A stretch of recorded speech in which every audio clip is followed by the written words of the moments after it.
Голубые озера – настоящая жемчужина республики. Уникальный природный заказник – это невероятной красоты пейзажи и вода с целебными свойствами. Самая протяженная естественная пещера Среднего Поволжья – Юрьевская пещера в Камско-Устинском районе. 55 видов животных, уникальных и краснокнижных, в Волжско-Камском природном заповеднике. Нацпарк Нижняя Кама – объект интереса ученых и ботаников всей страны и туристов, которые стремятся отдохнуть здесь в тиши лесов и рек. И Шумбудский заказник в Рыбнослободском районе. В 5 этих природных объектах могут появиться туристические кластеры. Татарстан участвует в всероссийском конкурсе на развитие экотуризма. Победа позволит создать здесь условия для отдыха, новые возможности для путешествий по республике и сохранения природных богатств Татарстана.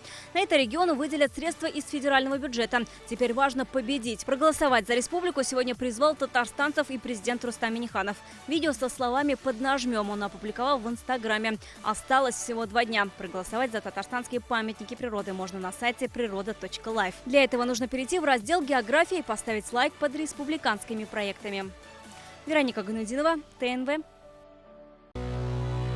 Наша рука помощи вашему бизнесу. Антикризисные предложения. Телефон 843 5 705 100.